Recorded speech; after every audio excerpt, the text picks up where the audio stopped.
महाराष्ट्र को लेकर खबर है कि महाराष्ट्र में नई सरकार को लेकर बड़ी जानकारी यहां पर सामने आई है सूत्रों के हवाले से कि देवेंद्र फडणवीस ही मुख्यमंत्री होंगे।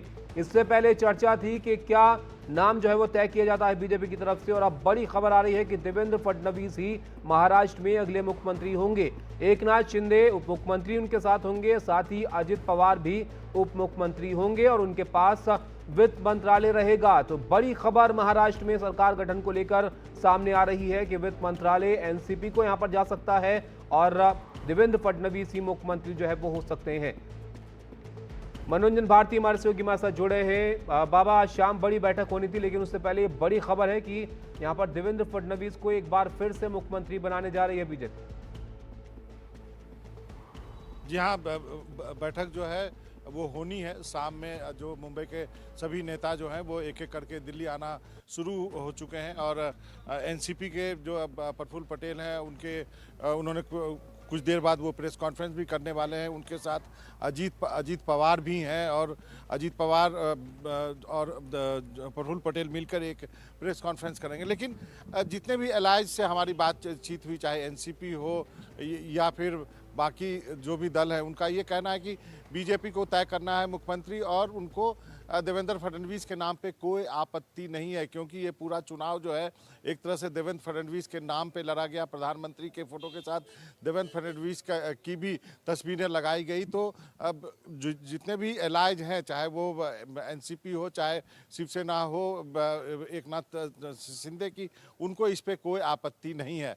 लेकिन उससे बड़ी खबर ये है कि एकनाथ शिंदे भी इस कैबिनेट में होंगे और वो उप मुख्यमंत्री के तौर पे होंगे। पिछली बार की तरफ आप याद कीजिए तो देवेंद्र फडणवीस उप मुख्यमंत्री थे, लेकिन एकनाथ शिंदे उप मुख्यमंत्री होंगे और उनको जो है अर्बन डेवलपमेंट विभाग दिया जा सकता है। उसी तरह अजीत पवार जो हैं वो भी उप मुख्यमंत्री होंगे और उनके पास पहले की तरह वित्त मंत्रालय भी रहेगा।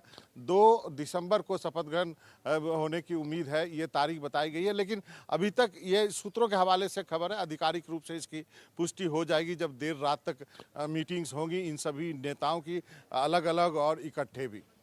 अच्छा बाबा, यहाँ पे क्योंकि बात ये चल रही थी कि एकनाथ शिंदे को क्या जिम्मेदारी जो है वो मिलेगी, उनकी क्या मांगे हैं। 3 मंत्रालयों के नाम भी यहाँ पर सामने आए कि शहरी विकास मंत्रालय, लोक निर्माण, जल संसाधन, ये उनको दिया जाएगा। लेकिन अगर एनसीपी की हम बात करें तो उनको लेकर बड़ी जानकारी आ रही है कि वित्त मंत्रालय उनके पास रहेगा, उप मुख्यमंत्री रहेंगे। इसके अलावा और क्या उनकी तरफ से जो है बातें रखी गई या कोई मांगे उनकी सामने आई?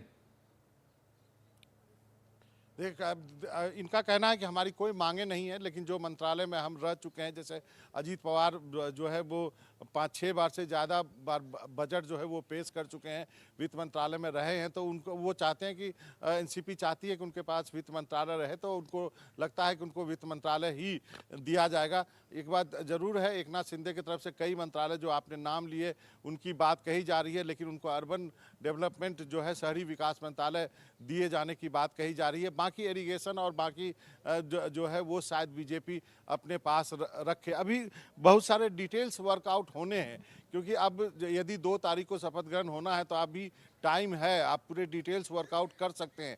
अभी तो ये तय होना है कि बीजेपी क्या देवेंद्र फडणवीस साहब को मुख्यमंत्री बनाती है या नहीं बनाती है। हालांकि जितने भी घटक दलों से बातचीत करके हमारी जानकारी हमें मिल रही है कि उनको इस बात का से कोई एतराज़ नहीं है कि देवेंद्र फडणवीस बनते हैं या नहीं बनते हैं, क्योंकि वहाँ पर ये बात कही जा रही है कि मराठा को बनाना चाहिए, क्या नॉन मराठा को बनाना उचित रहेगा। लेकिन अब आप कह सकते हैं कि जो घटक दलों को जिस बात की जानकारी है, उससे उनको लगता है कि बीजेपी जो है देवेंद्र फडणवीस के नाम से ही के साथ ही जाएगी, क्योंकि पूरा चुनाव जो है उनके चेहरे पर लड़ा गया है। तो थोड़ी थोड़ी तस्वीरें जो है साफ होती जा रही हैं, खासकर 2 उप मुख्यमंत्री की, 2-3 विभाग की और मुख्यमंत्री की। शपथ ग्रहण कब होगा ये भी करीब करीब मालूम है, 1 तारीख को अमावस्या है, उसके बाद 2 अगस्त को शपथ ग्रहण की बात कही जा रही है। लेकिन और भी छोटे छोटे डिटेल्स जो है वो आएंगे। जी बाबा, बिल्कुल। अब देवेंद्र फडणवीस सबसे बड़ा चेहरा भी है महाराष्ट्र में और सहयोगियों को वो पसंद है, उनको कोई एतराज़ नहीं है, तो जाहिर है उनके नाम पर मोहर लग सकती है। चर्चा भी बहुत है।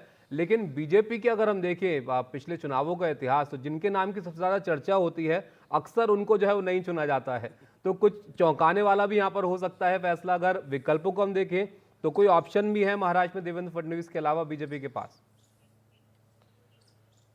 जैसा मैंने आपको एक चीज़ बताई कि इस बात पर कई लोग इसकी चर्चा कर रहे हैं कि क्या मराठा को मुख्यमंत्री नहीं बनाना चाहिए, क्या नॉन मराठा को मुख्यमंत्री बनाना उचित रहेगा। कुछ ओबीसी ने उनको वोट किया है ओबीसी के तरफ से मुख्यमंत्री होना। तो ये सारी चीज़ें चर्चा में हैं, लेकिन जब आप नेताओं से बात करते हैं तो उनका कहना है कि ये इस चुनाव में जिस ढंग से देवेंद्र फडणवीस ने लीड किया है और जितनी सीटें बीजेपी को मिली है, उसके बाद अब ये डिबेट खत्म हो जानी चाहिए कि मुख्यमंत्री कौन बनेगा, क्योंकि अब जो है देवेंद्र के नाम पे ही चुनाव लड़ा गया है और वहाँ पे प्रधानमंत्री के साथ देवेंद्र फडणवीस की फोटो थी। नरेंद्र और देवेंद्र की जोड़ी एक तरह से कहा गया कि महाराष्ट्र में, तो मुझे ज़्यादा शको शुबा इस पे नहीं लगता है। लेकिन आप जानते हैं राजनीति में जो है कभी भी कुछ भी हो सकता है, तो उसका इंतजार करना चाहिए। लेकिन हमारी खबर सही है।